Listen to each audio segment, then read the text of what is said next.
Okay, this is the Technology Infrastructure Audit Report on the Gordon County School District.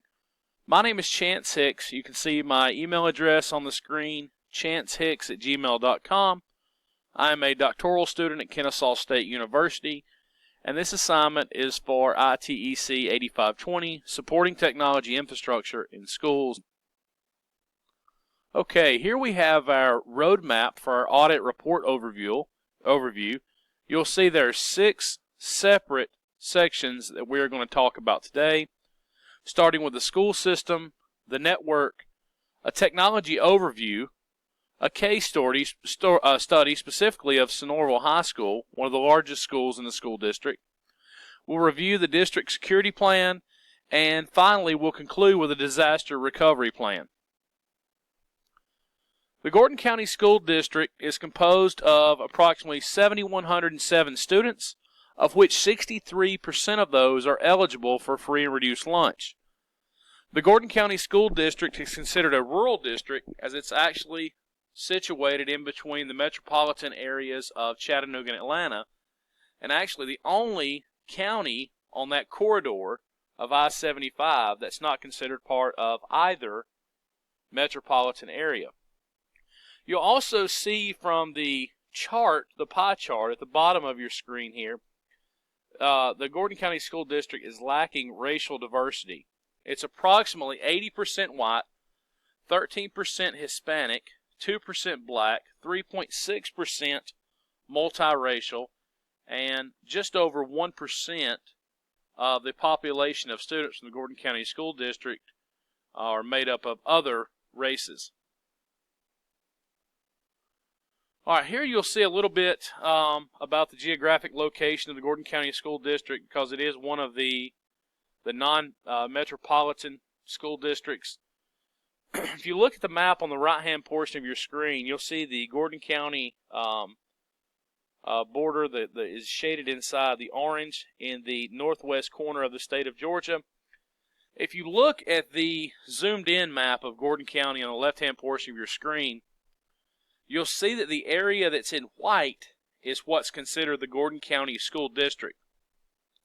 The lightly shaded gray area are the city limits of Calhoun, and that's a separate school district known as Calhoun City Schools. All right, the Gordon County School District is made up of 10 schools and 2 administrative buildings.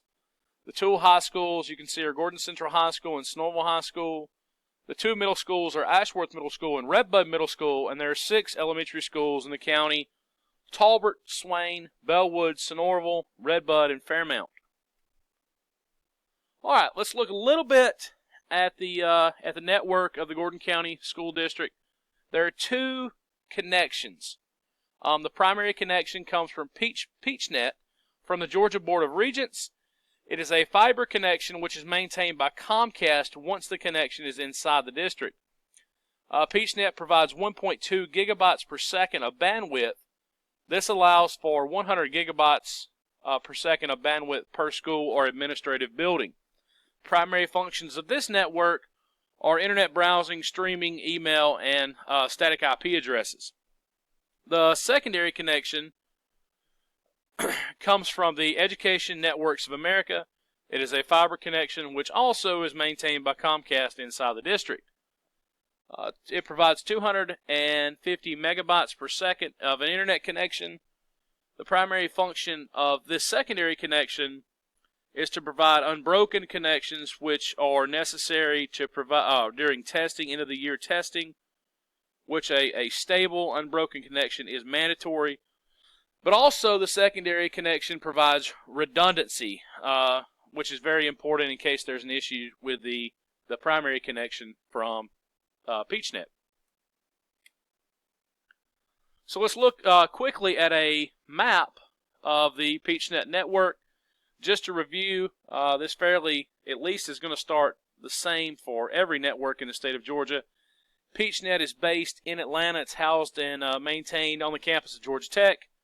From that, the Gordon County School District receives its connection from the PeachNet Regional Hub in Kennesaw.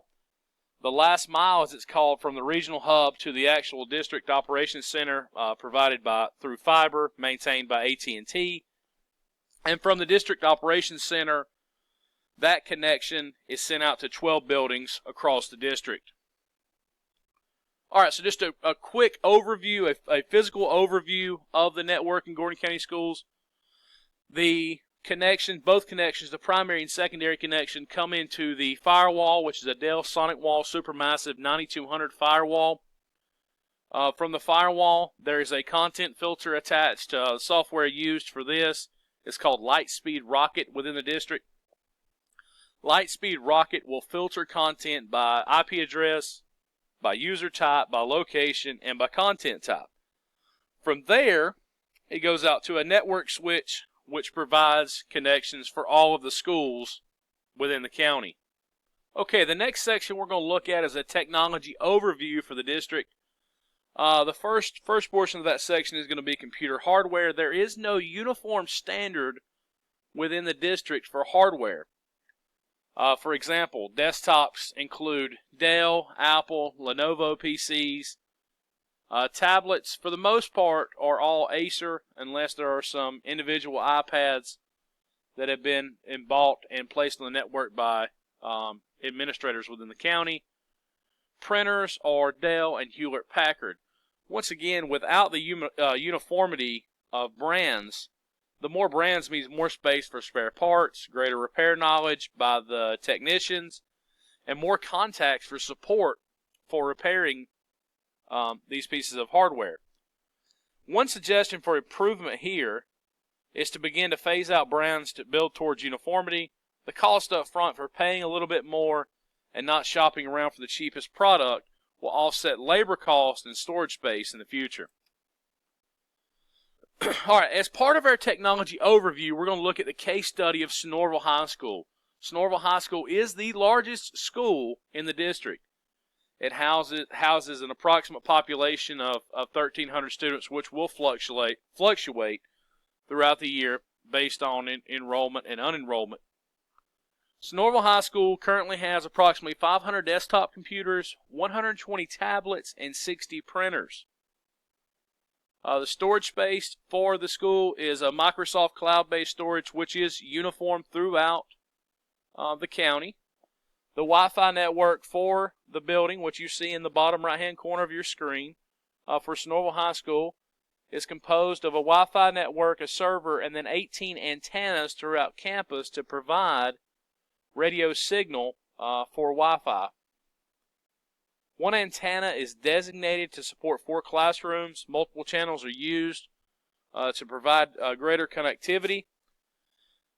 The bandwidth is 100 megabytes per second for the primary connection and 25 megabytes per second for the secondary. Both of these are through fiber. Okay, strengths and weaknesses for our case study at Sonoraville High School. Strengths include the current bandwidth is adequate to support the number of devices that are currently in place at Sonoraville High School. While the number of devices is low, and we'll talk about that momentarily once we get to our weaknesses, the school does employ a bring your own device policy, which students are required to sign an authorized user form at the beginning of each school year. And cloud-based storage is available to students and teachers in order to increase accessibility.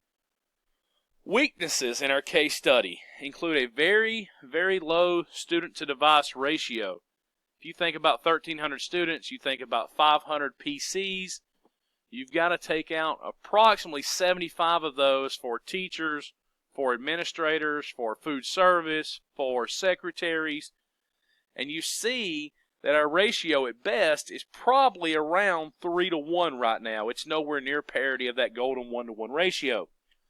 Most of the PCs are outdated. The majority of them were purchased when the school was built in 2005, which means they're approximately at 11 years of shelf life at this present time. The Wi-Fi is adequate to support the number of devices within the school system. However, with the BYOD policy, the bring your own device policy, it's not adequate to support multiple devices from students, such as phones, tablets or laptops or anything they might bring from home that they would attach to the wireless network. Okay, the fifth portion of our presentation is going to deal with the district security plan. The Consortium on School Network District Security Assessment for the Gordon County School District scored an 84 out of 100 possible points. According to COSIN, this means that the district's IT system is a model of good cybersecurity. If we look down to the four categories that compose the district security assessment, we'll get a better understanding of the strengths and weaknesses of the Gordon County School District. If you look at management, for example, technology, and business continuity, almost all of the maximum points were achieved. The lacking area is going to be a stakeholder end user portion. Suggestions for improvement here are that technology and security updates should be sent to stakeholders regularly. Currently, there is no regular communication in place. Also, an increased awareness of strategic practices through professional development should be implemented to provide training for our technology department staff. Okay, the district recovery plan. District goals, there's 5 goals that are mentioned within the plan. The first is to minimize downtime. The second is to minimize the financial impact of the catastrophic event. The third is to establish a secondary operation network. This is located at Swain Elementary in the western portion of the county. The fourth goal is to train personnel with emergency procedures. And the final goal for the disaster recovery plan is to provide a smooth and rapid restoration of service. One of the things that allows the disaster recovery plan for the Gordon County School District to be somewhat concise is that many services are outsourced to vendors, but with that being said, communication of these vendors in the event of a disaster is vital. All right, you can see here the 7 people, the 7 gentlemen that compose the disaster recovery plan team. They also make up the entire technology department of the school district. You can see their names, their titles. Brian Nicholson, Director of Technology. Jason Jones, who is the Network Administrator. Romaine Speaker, also known as Spike, who is the Low Voltage Specialist. And Tim Speaker, Dan Crider, Adam Fight, and Alberto Lopez are all technology specialists within the county. The key area of focus for the disaster recovery team and for these gentlemen are the physical network itself, telecommunications, and hardware. Everything else, for the most part, seems to be outsourced to third-party vendors. Okay, as part of the disaster recovery plan, there are disaster simulations, that occur once a year, but they are very limited in scope. They include pulling wires on the server, troubleshooting to repair the server and figure out exactly where the wires would come from, the reallocation of hardware in the event of a disaster. But one of the things that could be done that's not currently being done is there's no third-party assessment simulation that's run. There's no one to come in and consult and assess from an outside source our disaster recovery plan. Backups. Data for the network is backed up for a minimum of 15 days. Backups occur on a daily or weekly basis depending on the system. Inventory. District-wide inventory occurs during the summer of each year. It's updated in real time if hardware is added during the middle of a school year. Okay, this concludes our technology infrastructure audit on the Gordon County School District. Thank you so much for listening, for viewing. If you have any questions, please feel free to email me once again. Thank you and have a great day.